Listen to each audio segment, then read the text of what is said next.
Hello everyone, स्वागत आहे तुमचे ओम ट्युटोरियल स्टडी मध्ये। आज आपण शिकणार आहोत रायटिंग स्किल, जे की आपल्याला एक्झाम मध्ये पण खूप विचारलं जातं आणि इंग्लिश बोलायला याचं खूप काम पडतं। जो मुलगा हे शिकणार नाही त्याला रायटिंग स्किल जमणार म्हणजे इंग्लिश बोलता येणारच नाही।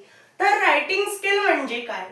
Writing skill is a paragraph writing, letter writing, dialogue writing and other writing is called a writing skill. म्हणजेच ज्याच्यात आपण पॅराग्राफ लिहित असतो, लेटर लिहित असतो, डायलॉग लिहित असतो किंवा डायलॉग बोलला जात असतो, त्यालाच आपण काय म्हणतो तर लेटर रायटिंग म्हणतो। एकदा डेफिनेशन लिहून पाहूयात।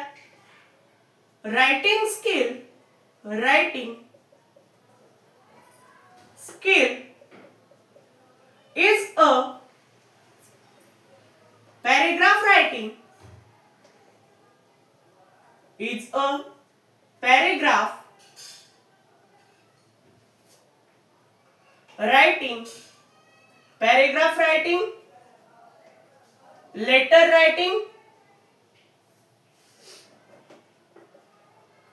paragraph writing, letter writing, अजून डायलॉग रायटिंग असते, डायलॉग रायटिंग, अजून इतर काही रायटिंग असतात अँड इतर writing, other writings, other writings. तर हे सगळं मिळून जे तयार होतं त्याला आपण काय म्हणतो तर रायटिंग स्किल म्हणतो। Is called a writing skill.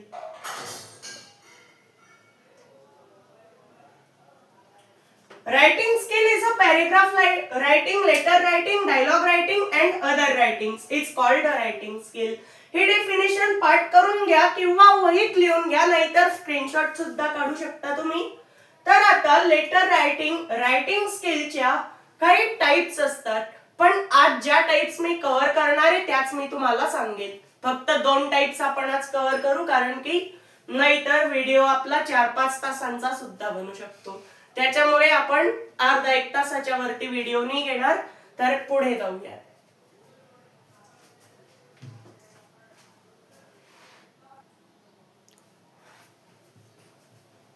या व्हिडिओ मध्ये आपण पॅराग्राफ रायटिंग घेऊ।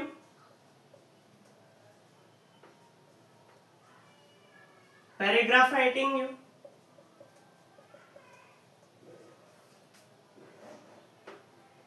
अजून काय घेणार आहे आपण लेटर रायटिंग।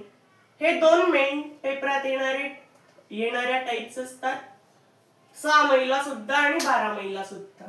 तर बघा, पॅराग्राफ रायटिंग आणि लेटर रायटिंग। तर आता सर्वात आधी म्हणजे आपण पॅराग्राफ रायटिंगला सुरुवात करूयात। पॅराग्राफ रायटिंग म्हणजे काय? A paragraph writing is a group of sentence. A paragraph writing, a paragraph writing is a group of sentence, group of sentence। तुमच्या करता मी माझ्या वहीत एक पॅराग्राफ तयार केला होता छोटासा, तोच पॅराग्राफ मी तुम्हाला दाखवेल। that talk about a single topic or request, about a single topic or request। आता याच्यात काय असतात? टॉपिक और रिक्वेस्ट। याच्यात रिक्वेस्ट नाही केली जात, म्हणून आपण आयडिया घेऊन घेऊ, आयडिया। मग आता a paragraph writing is a group of sentence असतात आणि त्याच्यात फक्त एकाच विषयावर बोलायचं असतं, फक्त एकाच विषयावर, ओनली 1 टॉपिक। आणि ज्या विषयावर तुम्ही बोलाल, जी आपली पहिली लाईन आहे, द फर्स्ट लाईन, ती जी लाईन आहे त्याच्यात आपल्याला आपण कशाबद्दल बोलणार आहोत ते आपल्याला त्याच्यात सिद्ध करायचं असतं, स्पष्ट करायचं असतं। मी एक पॅराग्राफ इथे आता बनवलेलाच आहे, तो दाखवतो मी तुम्हाला। समजा जर मला माझ्या शाळेबद्दल बोलायचंय, ही डेफिनेशन तुम्ही लिहून घ्या। आपल्याला समजायचंय थोडंफार, त्याच्यामुळे आपण हे पुसून टाकू. My school is one of the my school is My school is one of the best school in my town. In my town. आता याचा अर्थ काय? माझी शाळा गावातील सर्व शाळांपैकी उत्तम शाळा आहे, एक उत्तम शाळा आहे. मग आता इथे काय क्लिअर झालं की आपण शाळेबद्दल बोलणार आहोत, हे मी पहिल्या वाक्यात क्लिअर केलं मित्र. म्हणजेच मी कशाबद्दल बोलणार आहे ते मी कशात क्लिअर केलं? फक्त पहिल्या सेंटेन्स मध्ये. म्हणजेच आपल्याला काय करायचंय, जे पण आपण बोलणार आहे त्याच्याविषयी पहिली लाईन अशी ठेवायची आहे की आपल्याला समजून जाईल की आपण कशाविषयी बोलणार आहे, हे सगळ्यांना समजून जाईल. मग आता समजा तुमच्या शाळेमध्ये एक खेळायचं मैदान आहे, तर मग तुम्ही काय म्हणू शकता? मी अजून काय वर्णन करू शकतो माझ्या शाळेचं? It has a big play ground. It has a big playground. म्हणजेच मी काय करतोय, एक एक वाक्य जोडतोय आणि एक वाक्य लावून पॅरेग्राफ तयार करतोय. आणि मी जे लिहितोय ते असं समजतंय की त्याच्यात सगळं स्पष्ट आहे, मी काय काय बोलत आहे ते तिथे समजतंय मित्र. म्हणजेच एकदम स्पष्ट लाईन तुम्हाला लिहायची आहे. मराठीत सुद्धा रायटिंग स्किल असतेच, मराठी विषयामध्ये सुद्धा. मग आता समजा मला शिक्षकांविषयी पण सांगायचंय. The teacher is very kind असं सुद्धा म्हणू शकतो. इज ने चालणार, आर लागेल. Are very kind. म्हणजेच आता अशा प्रकारे एक वाक्य जोडलं जातंय आणि काय होतंय, तर पॅरेग्राफ तयार केला जातोय. मग आता आणि ते मदत सुद्धा करतात शिक्षक आपल्याला, म्हणून अँड हेल्पफुल. ओके. म्हणजेच आपण काय करतो, अशा प्रकारे आपण एक छोटासा पॅरेग्राफ लिहू शकतो. कशावर सुद्धा लिहू शकतो. समजा एक्झाम मध्ये काही प्रश्न विचारला जाईल, तर मग आता समजा माझ्या शाळेमध्ये सगळ्या स्पर्धा मी सिलेक्ट करतो, म्हणजेच करत असतो, भाग घेत असतो. तर आपण कसं लिहू शकतो की आम्ही आमच्या शाळेत सर्व स्पर्धा होतात, तर आम्ही त्या सेलिब्रेट करत असतो, असं सुद्धा लिहू शकतो. मी एक लहानसा पॅरेग्राफ तुम्हाला बस इथे दाखवतोय. We celebrate many functions. We celebrate many functions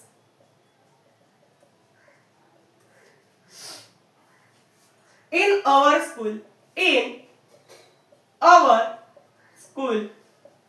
आता समजा मला जर एवढंच बोलायचं होतं, मला फक्त समजा एवढंच बोलायचं होतं, तर आता शेवटचं वाक्य असं असलं पाहिजे मित्रा, जे की पूर्ण वाक्याला, म्हणजेच हे जे पूर्ण वाक्य आपण रचले, हा जो पॅरेग्राफ तयार केला, त्याला सारांश देणारं आपलं शेवटचं वाक्य असतं. मग आता मी काय म्हणू शकतो, I love my school. मला माझी शाळा. मग I love my school. म्हणजेच आता आपण जे बोललो ते आपण काय केलं, शेवटी त्याचं असं वाक्य टाकलं की पूर्ण वाक्याला ते काय करतंय, सारांश देतंय. मग पुढे मी व्हेरी मच सुद्धा लिहू शकतो, अजून व्हेरी मच. मग आता एवढा सुद्धा पॅरेग्राफ आपण तयार करू शकतो. म्हणजे जेवढाही आपल्याला पॅरेग्राफ करायचा आहे 10-15 ओळींचा, तो आपण करू शकतो. आता पॅरेग्राफ रायटिंग कशा प्रकारे होते आपल्याला समजलं. बस सर्वात पहिली लाईन आपल्याला पाहिजे, जे पण आपण बोलणार आहोत, ज्या विषयी आपण बोलणार आहोत, तो विषय आपल्याला इथे समजून गेला पाहिजे की आपण कशाविषयी बोलणार आहे. आणि मग पूर्ण घेत शेवटची लाईन येते समजा. आणि आपण जेव्हा असा पॅरेग्राफ तयार करतोय, याच्यावर नाव टाकायची काही गरज नाही. याच्यावर कधीच नाव टाकायचं नाही. पण जर समजा पेपरात एक्झाम मध्ये असे 3 ऑप्शन असतील 1 2 3 आणि त्या 3 ऑप्शन पैकी तुम्हाला एकावर जर पॅरेग्राफ लिहायला सांगितलेला असेल तर समजा तुम्ही जर तिसऱ्यावर लिहिताय, दुसऱ्यावर लिहिताय, पहिल्यावर लिहिताय, तर तुम्ही काय करायचं ते 3 नंबर टाकावा लागेल. किंवा मग एक्झाम मध्ये जर असे 3 ऑप्शन दिलेले असतील तर त्या पॅरेग्राफ कशावर लिहिताय तो नाव सुद्धा टाकलेलं चालेल किंवा नंबर सुद्धा टाकलेला चालेल. तर आता पॅरेग्राफ रायटिंग समजली. तर आता आपण लेटर रायटिंगला सुरुवात करूया.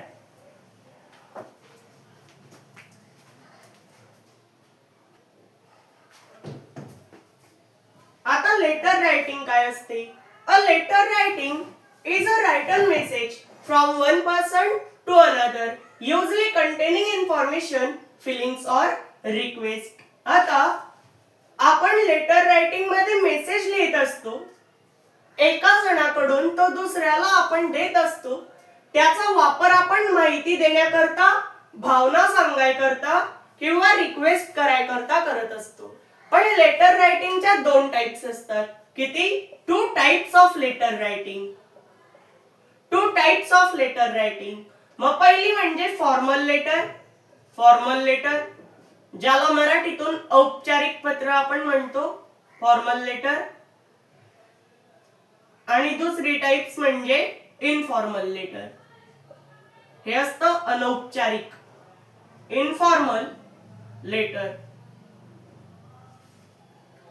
या 2 टाइप्स आपल्या समजल्या. ओके. मग आता सर्वात आधी लेटर रायटिंग म्हणजे काय ही डेफिनेशन सुद्धा पाठ करून ठेवा. तर आता आपली पहिली टाइप्स फॉर्मल लेटर, याला आपण आता सुरुवात करूया.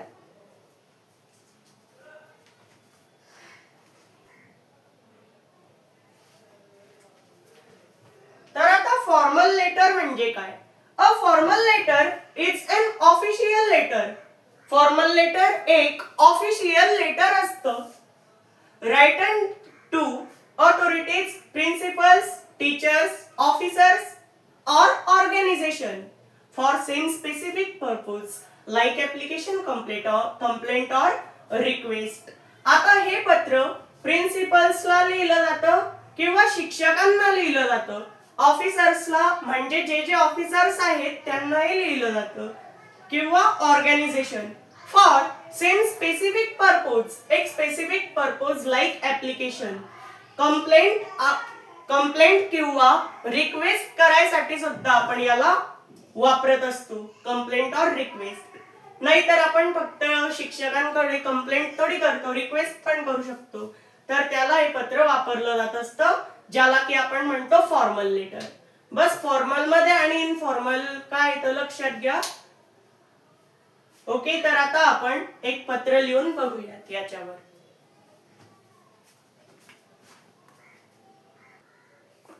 तर आता फॉर्मल लेटर.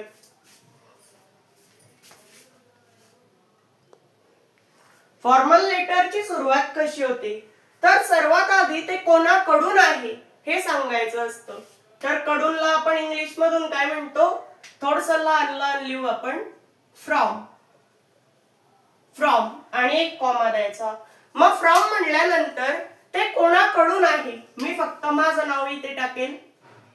कोणाकडून आहे? तर ओम कडून. माझं नाव ओम आहे आणि नंतर मी माझं सरनेम, तुम्ही पुढे तुमचं सरनेम टाकू शकता, म्हणजे टाकावं लागेल. पुढे तुम्हाला तुमचं सरनेम टाकावं लागेल. मी लिहिते. नंतर तुमचं ऍड्रेस, थोडंफार तुमचं ऍड्रेस करू शकता. जसं की मी जिथे राहतो ते मी लिहून टाकेल. नंतर अजून तालुका लिहू शकतो. तालुका जामनेर. नंतर आता खाली लिहावी लागते डेट, जी पण डेट असेल. मी आजची टाकू शकतो किंवा केव्हाची डेट मी लिहू शकतो. मग आता ऑक्टोबर वगैरे जो पण चालू आहे ती डेट मी लिहू शकतो. समजा मी 5 डेट घेऊन येतो. 5 मग काय चालू आहे? ऑक्टोबर चालू आहे, तर मी ऑक्टोबर लिहू शकतो. 5 ऑक्टोबर 2025 असं आपण लिहू शकतो. 5 ऑक्टोबर 2025. 2025 ही झाली डेट. मग आता एवढं झाल्यावर झालं नाही, पुढे लिहायचं टू लिहिल्यानंतर आपण पत्र कोणाला लिहिणार आहे. जर प्रिन्सिपल असले द प्रिन्सिपल, जर टीचर असले तर द टीचर, अशा प्रकारे आपण लिहू शकतो.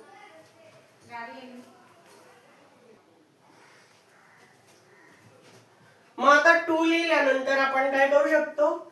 समजा जर मला शिक्षकांना लिहायचंय तर द टीचर, आणि मुख्याध्यापकांना लिहायचंय तर द प्रिन्सिपल. मग आता एवढं झाल्यानंतर आपल्याला काय करावं लागतं. समजा शाळेचं नाव तुम्ही लिहू शकता. मी माझ्या शाळेचं नाव लिहून देतो इथे.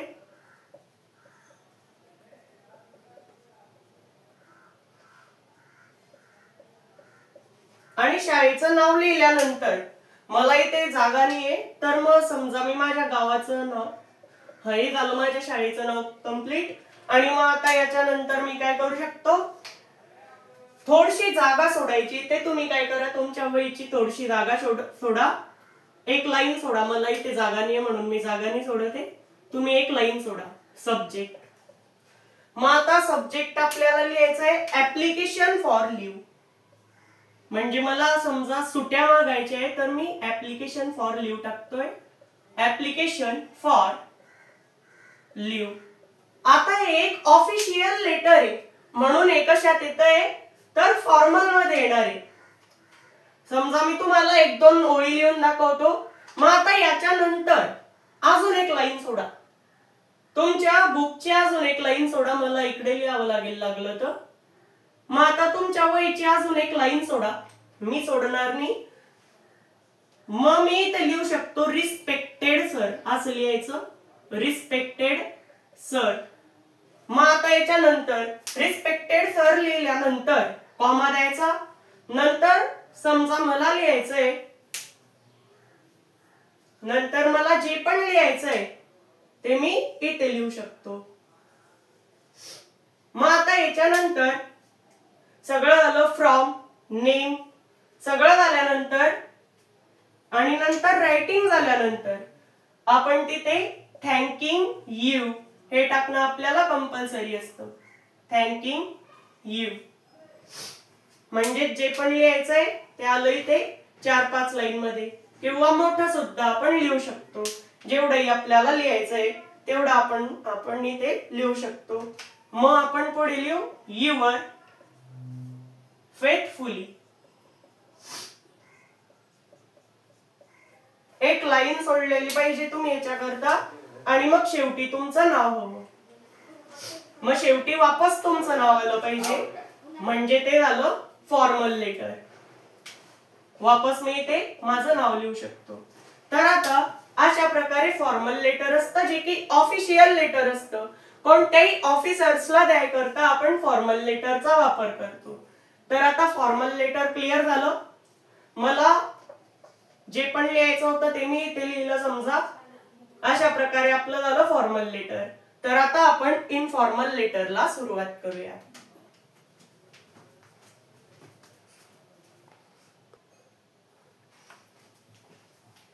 आता इनफॉर्मल लेटर म्हणजे काय. Informal letter is a personal letter written to friends, parents, relative or close ones. It express feelings, emotions and personal matter. आता हे जे इनफॉर्मल लेटर आहे ते आपण स्वतःच्या मित्राला लिहू शकतो, पालकांना लिहू शकतो आणि त्याच्याशी रिलेटेड असलेल्यांना लिहू शकतो. आणि त्याच्यामध्ये आपल्या भावना, इमोशन्स अँड पर्सनल मॅटर आपण त्याच्यात लिहू शकतो. म्हणजेच बस ते जर मित्राविषयी असेल, पालकांविषयी असेल तर आपण काय समजू की हे इनफॉर्मल लेटर आहे. आणि जर हे ऑफिसर्सला असेल, जसं की शिक्षकांना, मुख्याध्यापकांना, तर ते काय असेल फॉर्मल. आता मी तुम्हाला फॉर्मल लेटरने लिहून दाखवलं, लेटर लिहून नाही दाखवते, फक्त सुरुवात सांगतोय. कारण की पॅरेग्राफ लिहिताना आपण समजलो होतो की एक एक लाईन कशी कनेक्ट करायची. ओके, तर आता इनफॉर्मल लेटरची सुरुवात समजूया. मग आता ह्याची पण सुरुवात तशीच आहे, बिलकुल जशी फॉर्मलची होती. बट हे लेटर थोडं वेगळ्या करता लिहिलं जातं. मग आता सर्वात आधी आपण त्याच्यात काय लिहित होतो, फ्रॉम. तशाच प्रकारे आपण इथे लिहू फ्रॉम. मग आता मी माझं नाव लिहितो ओम. मग आता ऍड्रेस टाकू इथे नेरी, बीके, तालुका टाकल्यानंतर आपण काय करतो तर डेट टाकतो. समजा 5 ऑक्टोबर 2025. Okay, 5 October 2025. मग आता याच्यानंतर समजा मी जर मित्राला लिहितोय, जर आपण फॉर्मल लिहितोय, फॉर्मल मध्ये तर आपण रिस्पेक्टेड सर लिहितो, रिस्पेक्टेड सर. पण जर आपण इनफॉर्मल मध्ये लिहितोय तर डिअरचा वापर करतो. समजा मला जर मित्राला लिहायचंय तर डिअर फ्रेंड्स. ओके, एवढं झालं.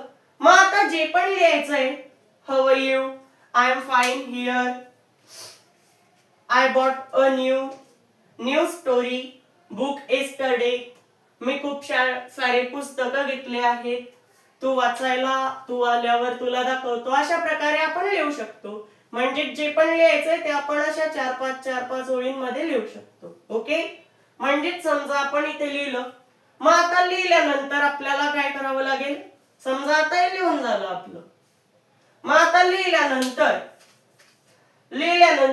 आणि जेव्हा तुम्ही डिअर फ्रेंड टाकाल, एक लाईन सोडा.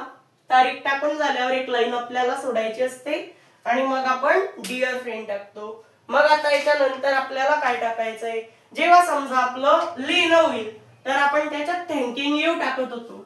पण आता फ्रेंड डे म्हणजे आपण त्याच्यात टाकू शकतो फ्रेंड पेरेंट्स करताय म्हणून एक लाईन सोडून युअर्स लव्हिंगली